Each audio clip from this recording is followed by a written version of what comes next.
6 p.m. So we'll go and get started with the Planning and Development Zoning Commission meeting for October the 27th. We'll start with roll call. Ryan Miller, that's me, I'm here. Colin Raskin. Here.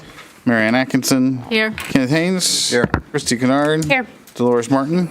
Present. And Mr. Richardson can't join us this evening, but if I can have everybody stand for the pledge, please.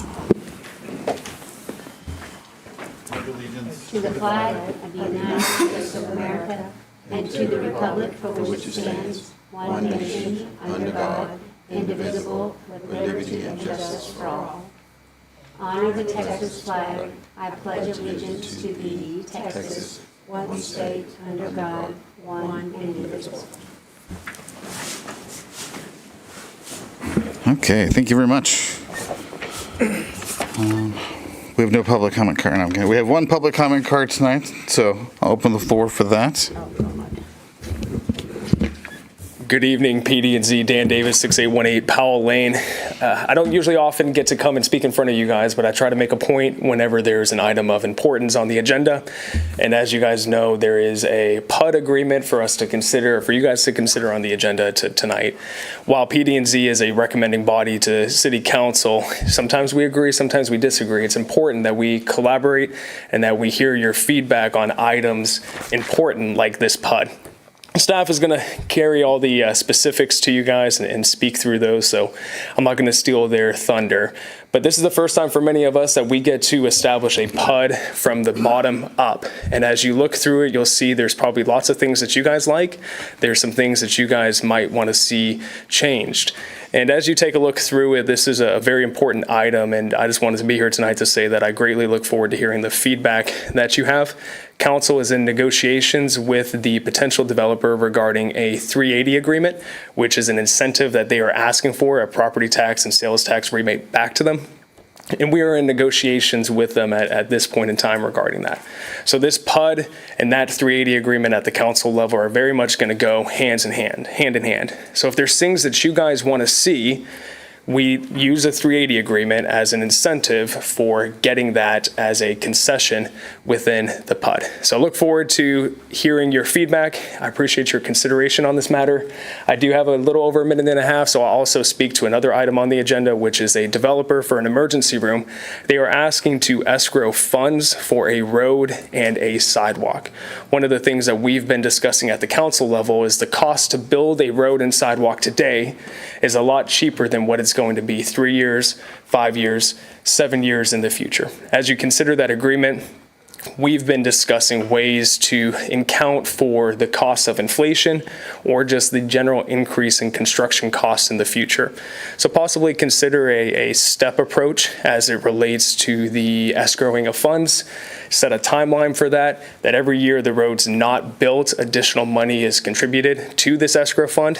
But by a certain point, if the city does not construct the street, the developer gets all of the money back, even for what they escrowed year one. It incentivizes the city to make sure the road's actually constructed, as well as not kicking the can down the road where all of us, the taxpayers of this city, have to pick up the cost. So appreciate your time. I'm not able to stay here tonight. My parents are moving, and so they said that they need my services tonight. So I'm going to bounce after this, but wanted to take time and say thank you for all that you do. Thank you for your consideration of these items. I appreciate staff's involvement, and I love watching your meetings online. So keep up the good work. Thanks, y'all. Thank you. Thank you. Okay. So first thing up is we do have one public hearing tonight, so we have a staff presentation on that public hearing. So I'll turn it over to y'all.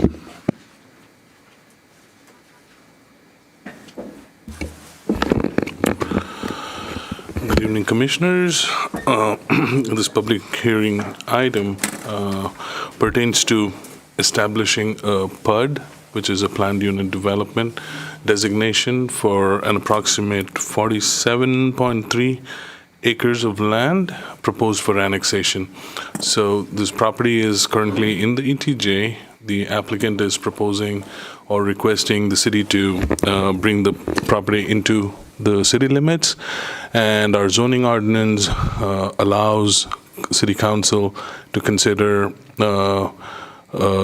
a zoning designation other than the default open single family at the time of annexation. As the mayor said, as part of the public hearing, public comment section, the applicant is also requesting for a 380 agreement to be considered as part of the development. So there's likelihood that the action on the annexation, the PUD, 380, all of it would go hand in hand at the city council level. The land or the acreage considered under the PUD is located on the west side of Manvel Town Center at the northwest corner of Kirby and Highway 6. The total acreage, like I said, is approximately 47 acres. There is a vicinity map that shows the exact location of the property. The property has an undeveloped right-of-way currently within it, dividing it into two.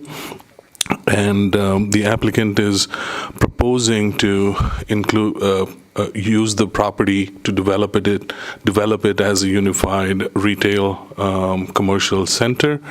I don't want to say similar to Manvel Town Center, but along the same lines, I believe.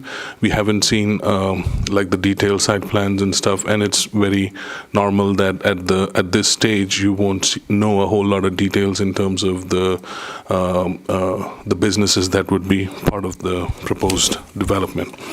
Now, the applicant has provided us with several required documentation for the PUD application, like your TIA was submitted, traffic impact analysis was submitted.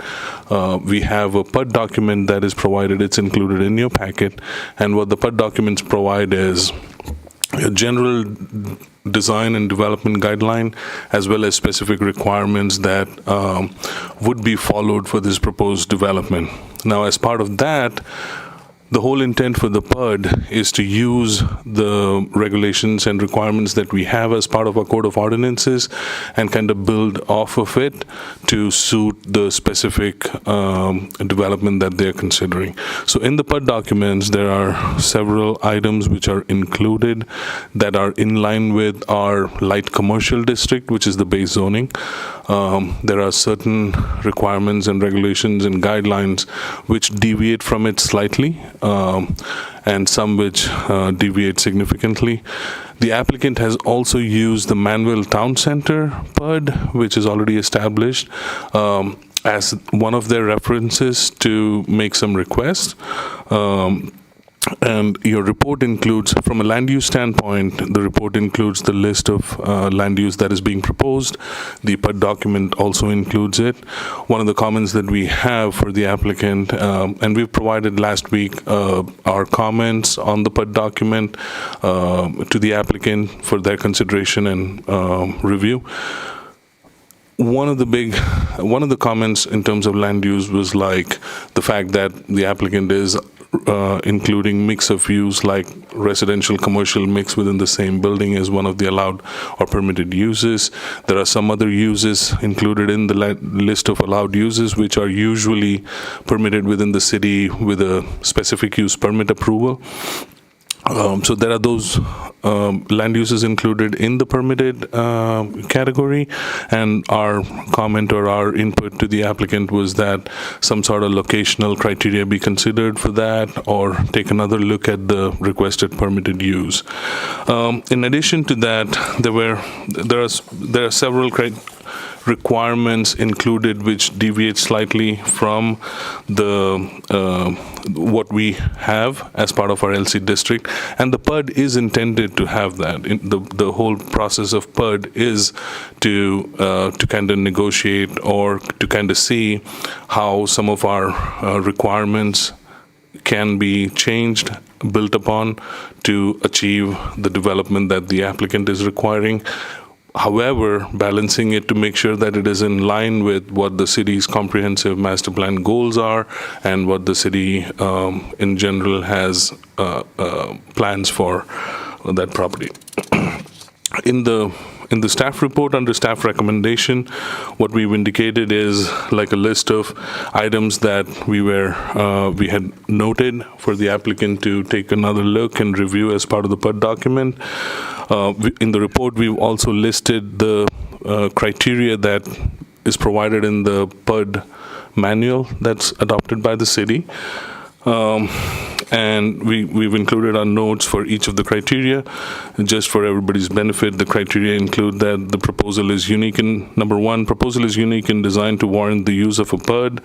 Number two, the project depicts creative land development, providing a variety of development patterns of the city which conform to intended purpose of city's comprehensive plan and vision statement. A mix of uses and building functions is proposed. And if they're proposed, they're complementary. Development within the PUD encourages the use of alternative transportation circulation between structures and open spaces, including pedestrian and bicyclists. Landscaped areas shall visually enhance the structures within the development and conform to city's comprehensive plan and vision statement. And finally, the proposed project is in compliance with the minimum development requirements described in the PUD manual. So based on those criteria, when staff look at the proposal, if you look at our recommendation, what we've recommended is that the idea of a PUD for this proposed development, based on the criteria, is feasible.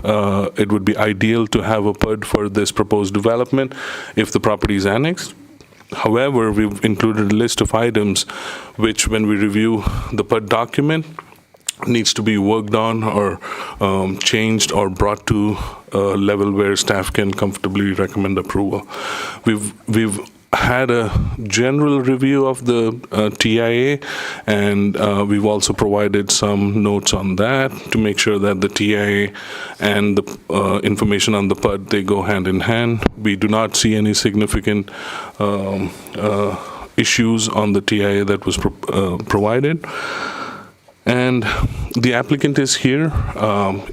If you all have any questions for them, and staff is also, we'll be more than happy to get into the details of what's in the PUD document, address any comments or questions that you all have once we get to the action item. So in terms of recommendation, staff is supporting the idea of this development be considered as a PUD. However, we have certain items that needs to be worked on in the PUD document before it is approved by the council. With that, I would conclude so that we can keep moving forward.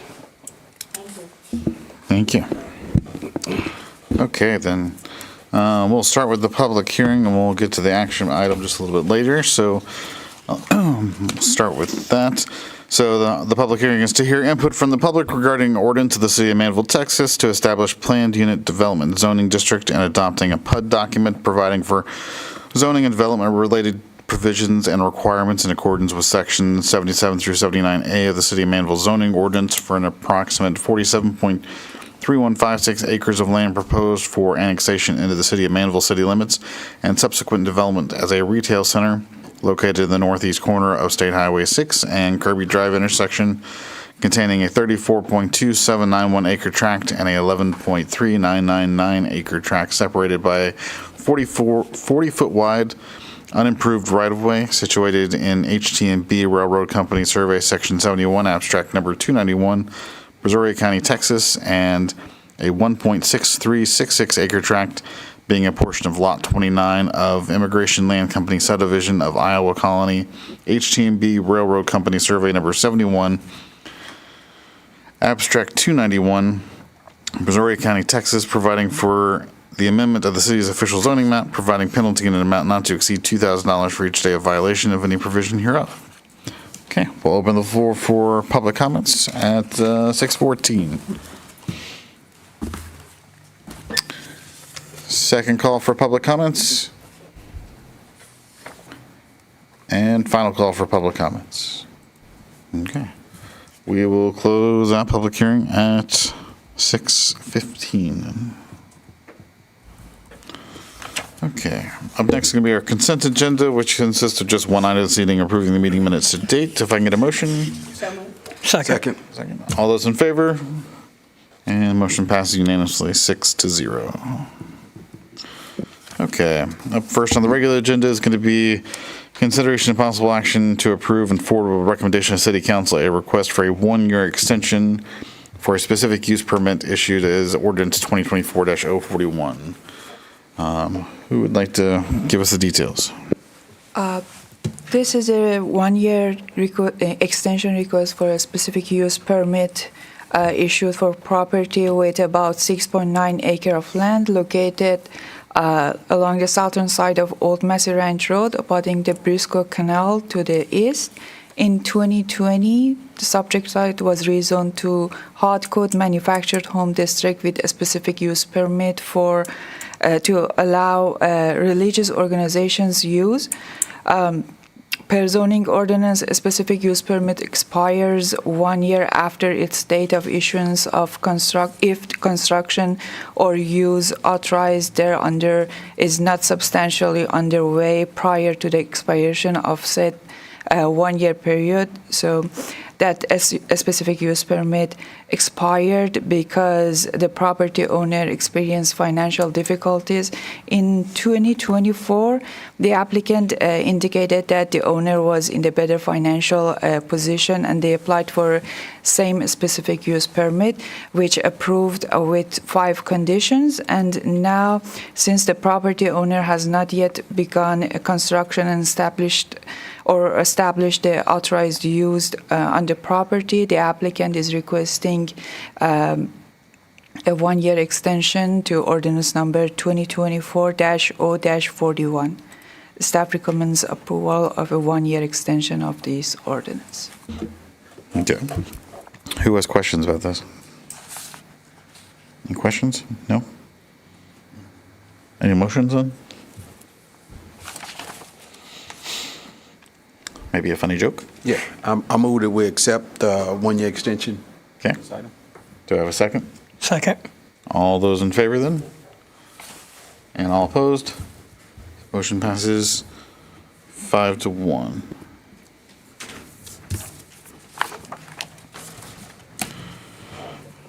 Agenda item B, consideration of possible action to forward a recommendation of approval to City Council. This is for a subdivision variance request to vary the requirements of Chapter 62, Section 111, additional street requirements, and sidewalks to allow for escrowing of funds for perimeter road and sidewalks for the construction of a proposed medical facility. This is a subdivision variance request for about 1.5 acre tract located along the south side of Highway 6, east of Sonic.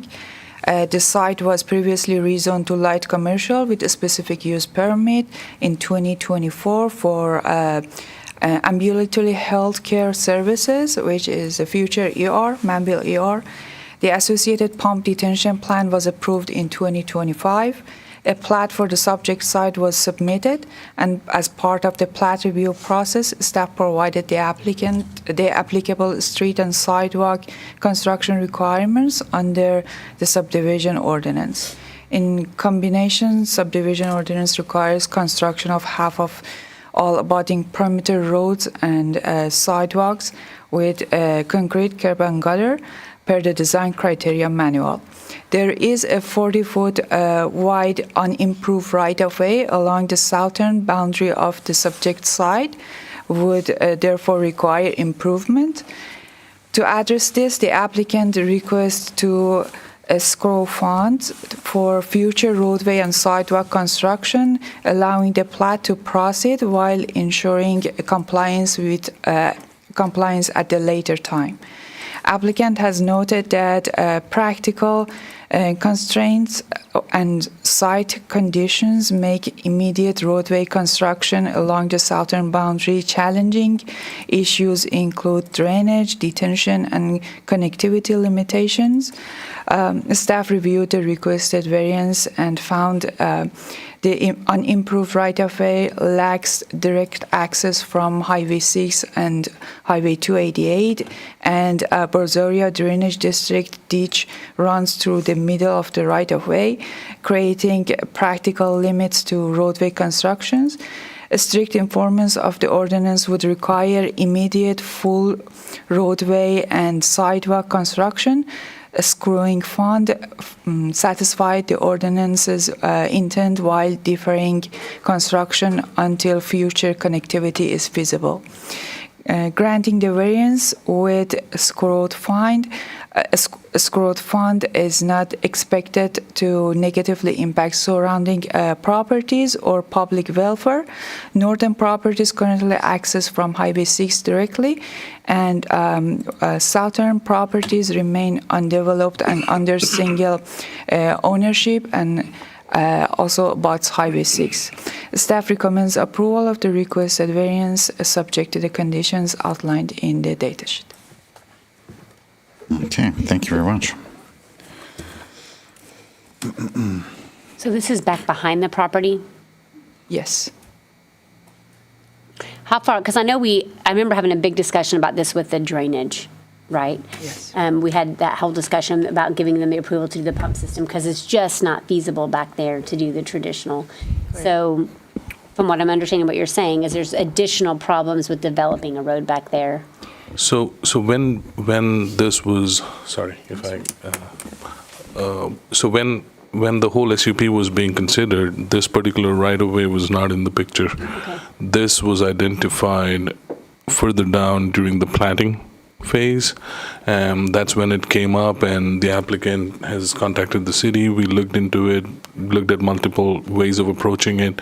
We do have an ordinance which says that all perimeter roads have to be addressed, and it came to a point where if they can consider constructing it, but that causes additional complication on drainage. And so therefore, this seemed to be the most logical route to take, and they are proposing dedication of the land for the right-of-way for future development. However, are requesting that a variance be approved for allocation of funds, escrowing funds, instead of actually constructing it. Because is there a road back there, back behind Sonic and all of that? I've gone there a million times. I have no idea if there's a road back there at all. I've never gone back there. So It is what's the unimproved. feasibility back behind there? I know we've got the railroad tracks. I just can't visualize what that Yeah, space looks like back there. so this one here. Right. There's that big, there's quite a bit of land back there. Yeah, so it's kind of right there-ish. Yeah. Yeah. So no road back there at the moment. Just unimproved. And then the drainage, because it's in the flood zone in the corner of that property. I don't know why I didn't see that. I pulled up all the files I didn't find. Is that from a previous one? This is page 11 of Okay. the attachment. Okay, I just need to keep scrolling down. Oh, right there, the very next page. Okay. But the that land in the back of that, between the back of that property to the railroad is where it's flood. That's all floodplain there. The floodplain extends into this property up to Yeah. where they have the building proposed. Yeah, it shows that on page 9, I guess, that it butts into that last part.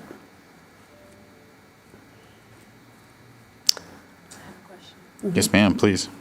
Okay, on the escrow of funds, is it only for the possible road and sidewalk behind it, or is it also for Highway 6? Are they going to be responsible for building a sidewalk on Highway 6? I believe it's in the plan.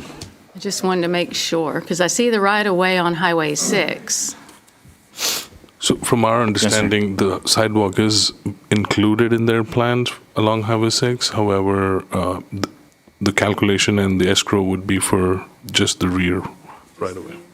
However, John's here, so. Hi, I'm John English with Rec Engineering. And anyway, to answer your question about the sidewalk, yes, we have plans to build the sidewalk all along Highway 6. But also going back to the discussion about the right-of-way, the existing right-of-way, it was dedicated back in 1912. And so that was planned for that subdivision back then. Of course, a lot of things have changed since then as far as development and codes and all that. But also one of the other problems with the drainage is also it's the right-of-way, because the right-of-way will require Sonic and also the gas station to give 10 foot of right-of-way where they've already constructed their facility. And also the gas station has a detention pond there that will take a maintenance berm away. And so, and then just like they explain, the alignment of the road, doesn't really benefit the development how it is nowadays and everything. And so that's why the developer's asking to pay escrow and go that route for now. Is the Sonic and gas station, are they grandfathered in? Is that why they don't have to worry about that? And since these guys are coming in new? I don't know about the term, I always struggle with the term grandfathering and non-conformance, but yeah, essentially, yes, they're not developing anything right now. Whenever they developed, some of these regulations may not have applied at that point, and that's why this never came. Okay. But the land back behind Sonic and that Valero, I can see where the detention pond is back behind the gas station. Is that in the same place where the right-of-way would be for this property? Where that detention is over there, where the Valero is? I know that doesn't really matter. I'm just trying The to. 10-foot right-of-way addition would be.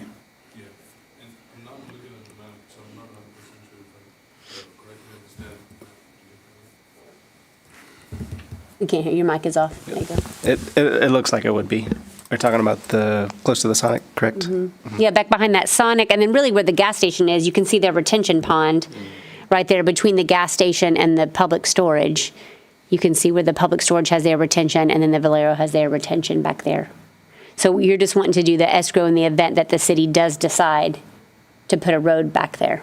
That is correct. Because it looks like on the map here, it looks like the right-of-way may have been dedicated behind public storage, but like I said, not behind Valero or Sonic. So it's down there where you can see that. Okay, so that's where the right-of-way is back behind their retention where the public storage, but it would come all the way across. It's what it looks like. So you're going to dedicate the land and then dedicate the escrow. How long does the escrow last before it's no longer needed? I mean, is there a time limit? So I think the condition that we have right now is similar to what we had proposed for, if you remember the last meeting, we had a similar request. And I would also go back to the reasoning for that, for the property across from Manvel Town Center.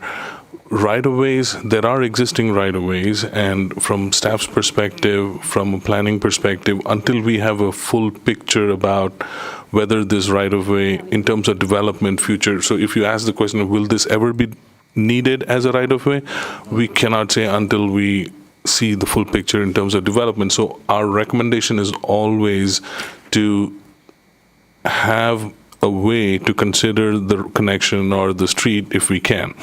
So that's why we are taking the position of requiring an escrow. In terms of the timing, I think the condition that we have right now is that the escrow, we would hold on to it, number one, until the project is started. If the project doesn't start in 2 years, it'll be returned back to the developer. However, if the project is built, we haven't factored that in because we do not know at this point at what point in time the city will be able to construct the right-of-way. And in the past too, we've had situations where if the city has not constructed and the right-of-way is abandoned, the funds go back to whoever escrowed the fund. So that's the approach we have right now. But is there a timeline for, like, because the city, I mean, right now, we may not need a road for, I mean, who knows if and when that land behind there will be, we don't know. And We can say now, oh, well, all of Meridiana used to be a floodplain, and look at it now, right? So you can say it's in a floodplain, it's never going to be developed, but when the land becomes a certain value, you Exactly. know what I'm saying? You don't know. And so I guess that's my question too, is like, unless we abandon it, we keep the escrow.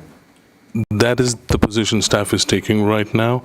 And when it's abandoned, or if somehow we are able to determine that road is not going to happen, it cannot be constructed, there are issues with it, the right-of-way gets abandoned, or we will initiate a right-of-way abandonment and return the. But if you ask us, hey, how many years will the road be? We don't know. There's no crystal ball for us to say that in 3 years. 3 years is good time to return the escrow if the road is not built. Right. But I guess the question that, going back to what, in our public hearing today, is, right now, it may cost X amount of dollars, and it could be 6, 7 years down the road when it's actually time to do the road. So the city's concern is what the cost of that road becomes 6 or 7, or, however many years down the road that we need to do it. So how do we And the way it's ensure that the structured, city's in a good place, the that way we're it's not. structured right now, after 2 years, all the money would be returned, so. Yeah. However, though, if we added a percentage every year to escrow, is that something that can actually be done, Bobby? I know if we put it in there, but is that, Well, the way that Kosher? properties change ownership and such, that, I mean, I think it would be very difficult to say every year you got to give the city some more money and then not knowing if and when that's ever going to be done. I mean, the dedication is important because the right-of-way would become the city's. And at some point, we've had some areas where the city would just have to go ahead and do it. And in cases like this, at least there would be something to defray the cost of paving and, you know, all that. But that's better than nothing. So we've gotten a little more savvy, I guess, in the past 10 years by the escrow in lieu of. And sometimes that really helps the developer because, you know, can write a check and not have to worry about, 3 years from now, what's the cost going to be for them? It can increase for them too if they go to develop and all of a sudden the roadway's twice the, what it was going to be to construct it or not. But so if that were to happen, they understand they're still, even though they escrowed the money, they are still responsible for their part, no matter how much it costs, correct? no. No. They give the escrow, they're done. It's up to the city, and the longer the city would wait, probably, it means the city would have to take on more of that cost to pay the difference. Okay. And how long, so the 2-year time limit is only if they don't construct the property as proposed, correct? Correct. So how long does it sit in escrow for? Is there a time limit? I don't believe there is. I think that's just, the city will just hold on to that. But at some point, if there is an abandonment, like Joe said, then all that would be accounted for at that time. Okay.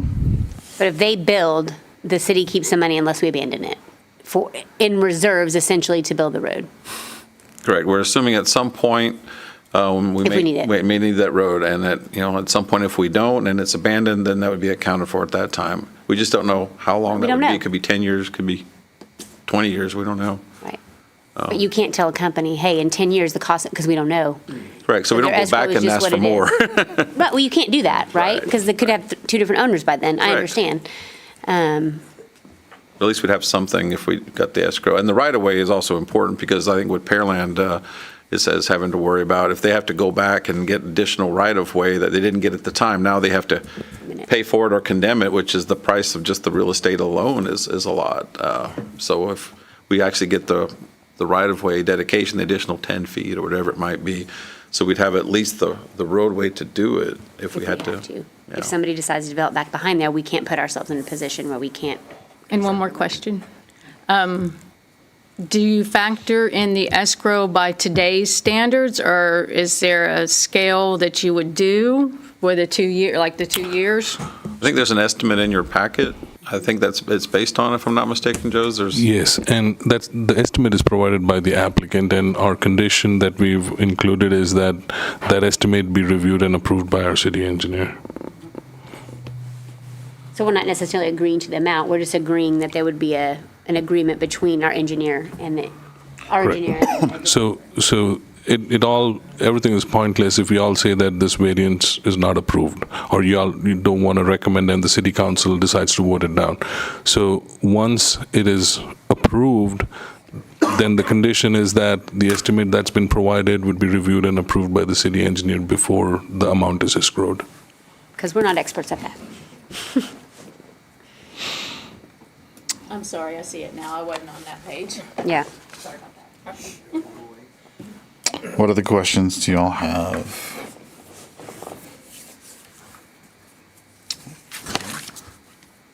I don't have a question, but may I make a suggestion? Sure. The engineer, I'm assuming. The owner, yeah. Do you actually have a time frame? I mean, if this happens, is there a time frame where this would get started? Is it, I know you got 2 years, but what's the reality here? Are y'all looking to build in the next 6 months or the next year? No, you want to come up and say that? They're asking if, what I've heard, they're going to start as soon as they get a permit. Yeah, I mean, as soon as we can get our permits through, we want to build. Okay. So, that's our plan. All right, thank you. Yeah. Anything else from questions? No? Thank you very much. We appreciate it. Sure. So the question, I suppose, is, are there any changes we want to make to the recommendations or suggestions that are attached to this? Right now, as it stands, it's just straight escrow funds for 2 years. Couple of notes. It's basically what we talked about, that they're going to do that they're going to escrow it. So we're good with the notes as they stand? Anybody? We have 2 years to build. We have a motion then? I'll make a motion to approve with conditions. Okay, second? Second. All those in favor? And all opposed? No, motion passes 6-0. Agenda item C, which is the same as our public hearing tonight. Consideration and possible action to forward a final report recommending approval to City Council regarding the establishing a PUD. We've had our staff presentation on that. There's a lot of information here. Yeah, pages and pages. Is this something that, This is just basically as far as the zoning part of it, right? Because I know that there's some of the, and this may not be something we get in today at all, because it's all, we don't know what's going to be in there, but they have things like gas stations and car washes and things that.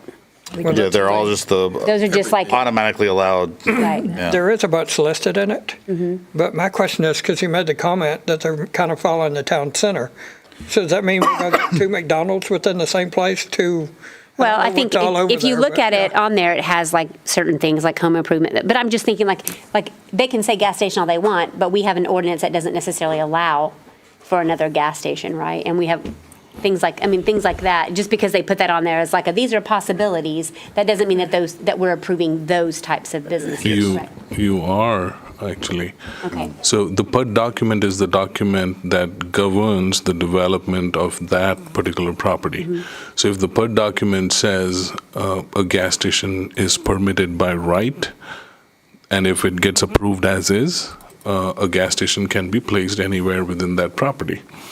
So that's why, if you remember when I was mentioning, one of the notes that we passed on to the applicant is that they've included several land uses which is otherwise approved with an SUP, where depending on the location, depending on the impact of the land use to the surrounding, our zoning ordinance requires that it goes through the public hearing process, comes to PD&Z for recommendation, and is decided by City Council. And the PUD includes several of those uses as allowed, permitted by right, and which is in a way a good thing because you don't have to have these processes over and over again. However, if locational criteria, and there are certain criteria put in place for those uses, like the number, like you said, if we say gas station is permitted by right in the PUD, it means that you can have more than one, you can have it anywhere. So it's always helpful to have those locational criteria, numbers, all of those considered with careful thought before we approve the PUD document and all the provisions in it. So that's what my response is to your question. Because like right now, if anybody else not within a PUD wanted to build a gas station, they have to go into the ordinance that it can't be within 2 miles. Correct. And Right, they're talking about a car wash. We just approved a couple weeks ago a car wash across the Correct. street. So things like that, as we've talked about lots of times, we only have so much flexibility in what we can allow and not allow. So that is one big piece of the PUD document that you all may want to look into and have your recommendation to the council. If you look through the list and there's something that you all have questions about, we can talk about it. Like I said, one of the things that we did communicate was any use that currently is allowed within LC as a specific use permit, we are okay with some of those uses being placed. However, there has to be specific locational criteria, quantity, number, and all of that. Then if you look at the list, one of the uses included was religious organizations or religious gathering places, and we needed some clarity from the applicant on that. There's also an allowance for mix of uses. So this includes the residential aspect, like a residential use within the center. Y'all have to look to see if that is something that's feasible, that is something that aligns with the kind of retail center you envision for that area. So we have the applicant here tonight, and we had communicated some of our comments and concerns. I don't know if y'all would like to address the commission and kind of. Good evening. My name is Ryan Sweeney. I'm with BCS Capital Group. I've had the privilege of working with city staff for a number of months. We've been working hard as the mayor, which I appreciated his intro. We've been working hard to try to align a schedule to establish a PUD. We're petitioning for voluntary annexation into the city. We originally were looking at annexing into a neighboring MUD district. Some things have changed, so the opportunity arose where we had the ability to annex into the city, and we're excited to do that. And so we have been working closely. I did receive the comments on our original PUD maybe today, or maybe it was yesterday afternoon. I don't remember, but I haven't had a whole lot of time, but I went through it today twice, okay? So not to be funny, but we can go ahead and strike religious facilities. There's no residential component. You know, our purpose is aligned with the cities. Okay, so as the mayor mentioned and Jose mentioned, we are pursuing economic reimbursements through a 380 agreement. The way that we do that is by creating sales tax generation. The way that we get reimbursed to make this a successful project is by creating sales tax generating users. We need the highest in class sales tax generating users. So think the best restaurants, think about the best retailers, the best commercial users, should they have a sales tax portion of their business perhaps. That's the way that we make this a successful project. We like to call it a performance-based agreement. It's strictly performance-based. If we don't perform, it's our risk. And we are essentially teeing up a site for annexation, a PUD, and a 380 agreement, closing on a piece of land with no hard contracts in place, betting on market conditions, betting on the city of Manvel continuing to grow that we fully expect to, but there are some significant risks involved. So this site is completely flat, it's heavily wooded. Unlike Manvel Town Center, you know, we have a substantial amount of detention on site. Roughly 17 acres of our 47 acres is detention and unusable. So we're planning around that. And I had written an intro to start my speaking, but I'm just going to keep going with what I know because I've been living it and breathing it, and I'm talking about it every day. So highest and best uses. And we can go through the PUD document. I want to be cognizant of your time, but I'll answer any questions that you have. But as it relates to uses, it's got to be high-end commercial, best in class, and something that we can all be proud of. Okay? Give us some examples of those things, because I don't, you know. Sure. I mean, you know, we have Home Depot right now. That's no secret. I would like to prevent from disclosing all of the users that we've had, and I've done this in front of council twice and talked about specific uses. I've even dropped off pieces of paper with particular users interested. But just think of, you know, In-N-Out Burger, Chick-fil-A, these types of, in those kind of restaurant uses, but then we're also targeting users, sit-down, steak restaurants, Italian restaurants, Mexican food restaurants. But not just fast things food. that are not within a 1 mile radius. Yeah. So it spaces really well with Pearland. Okay, we're about 6 miles away from Broadway. We have a list of users that are ready to go. I know car washes and automotive uses are something of concern. I understand that, so are C-stores and gas stations. Some are more important than others, but they're all important given that we've got the best in class in those particular users. So is there a compromise? I would be happy to present a compromise that you could consider as far as those types of uses. I understand you've approved a car wash across the street. This is about convenience. You know, I've seen Facebook posts, I've seen other things online about our project, and that's great. I think the more communication and the more collaboration, that's great. But what we always see, even when we're looking at political posts, are you get this side of the spectrum and you got this side of the spectrum. Some people don't want anything except Carrabba's. Other groups want, I don't know, Willie G's subclass, Class B restaurant. Like, they'd be fine with that. You know, so it's like, where's the balance? We want the best in convenience and in quality. So that's the best way that I can explain that. It's market driven. You know, we can't make somebody go to our site, but we can work our best to position the project to only accommodate those types of users. Because again, if we don't deliver what we're saying we're going to deliver, we get no economic benefit, and we could be upside down. And so that's the general nature of where we are today, and we've had great momentum, and I think we're on pace to set some records as far as efficiencies and communication and all that. So I'll open it up for any questions moving forward, but really happy to be here and meet all of you who I haven't met yet. Okay, ask a question, I'm sorry. Yeah, hold on just 1 second. So if I can make a suggestion too, like I said, this is a big document, so I would prefer to have just a little bit of time with it. So I don't know if that's something that we can arrange to, you know, be able to bring all of our notes together and, you know, like for the next meeting and have all that, and then any things you know you want to change as well, submit that That's a good that we could idea. take into account already. Because like you said, you know, we got this the same time you did, so Yeah, no, I agree. it's a giant document. Yeah. I agree. You know, the only thing that I would say, maybe Jose or Bobby can speak to it, is what we're trying to accomplish from a timing standpoint. And we hear you. I mean, unfortunately, we do want to give it all the attention it deserves.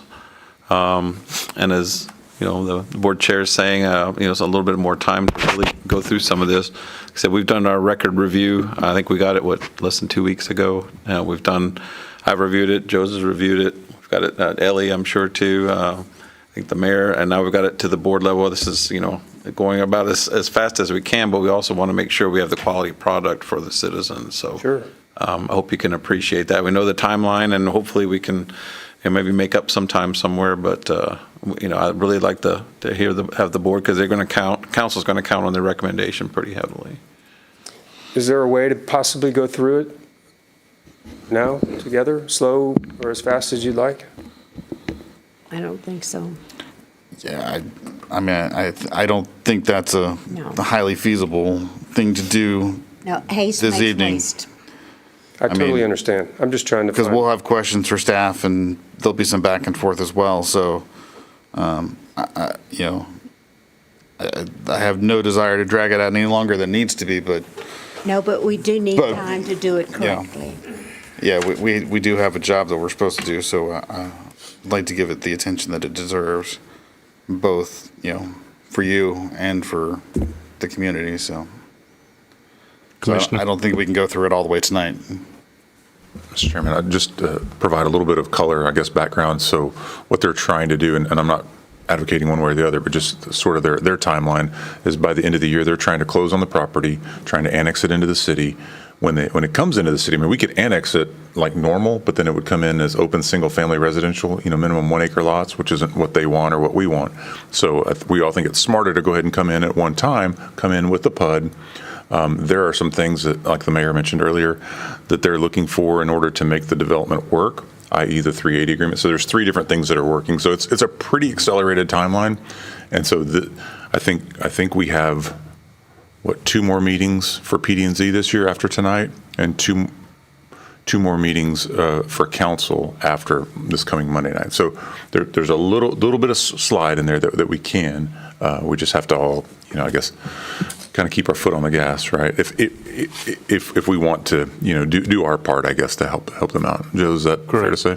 I agree. And one of the things that we've set is like the public hearings, the required public hearings for both the PUD and annexation. Those have been scheduled.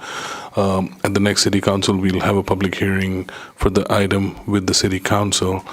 Now, they may not be able to take action because we don't have the recommendation from y'all, and it may have to go to the meeting after that. And in the meantime, I'm also pretty sure that there would be some back and forth discussion on both the 380 agreement and the annexation because it's all tied together. So You could also be I guess workshopped at the council at least, so that council, as you're not in the same position with the council looking at it for the first time, you would be able to do the presentation, go through maybe some of it, even on Monday, even without the recommendation, at least you can make the presentation and what's in the PUD and get some feedback from council too. Maybe that might be helpful.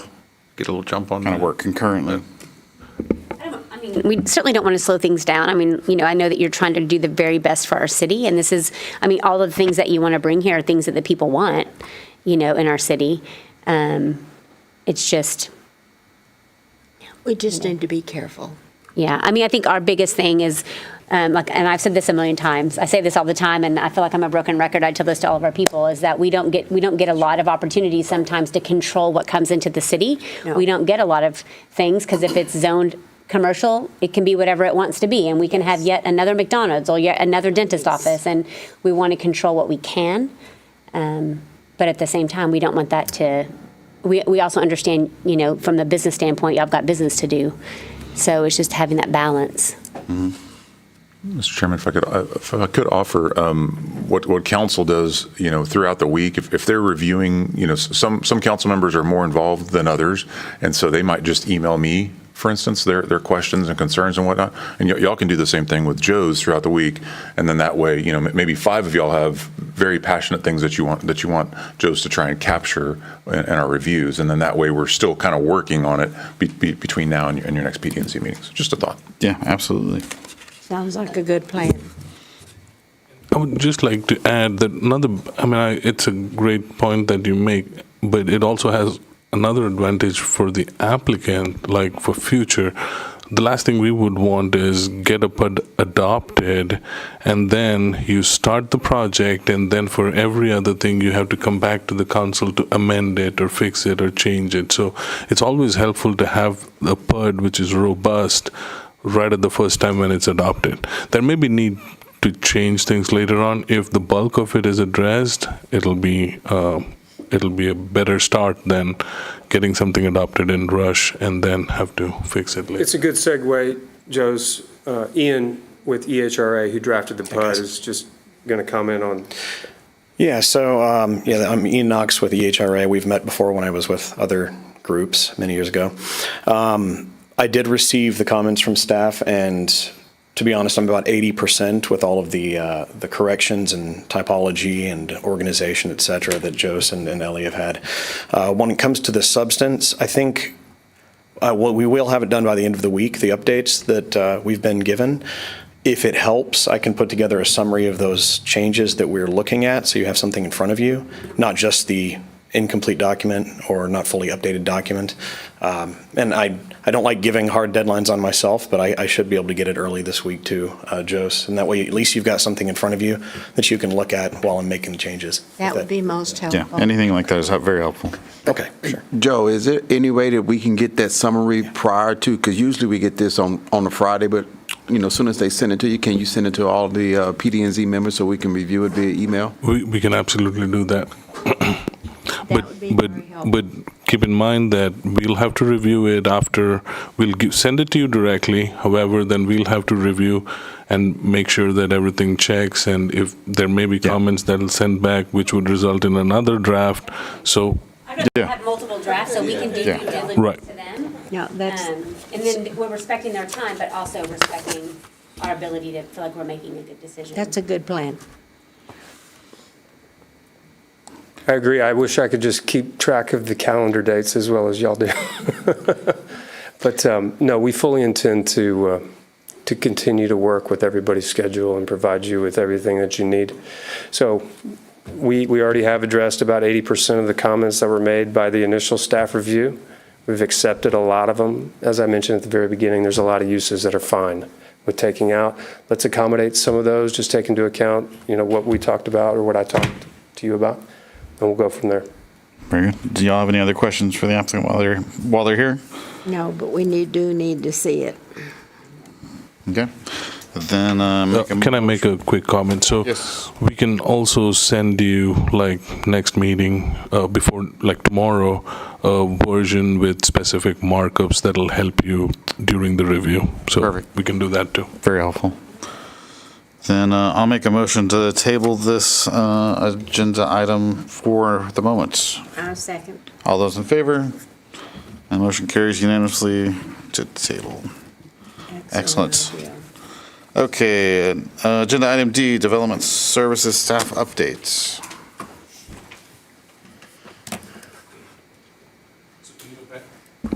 In your packet, like we usually do, the second meeting of the month, we've included a list of pre-development meetings that we've had, a list of certificate of occupancies that were approved within that period, and also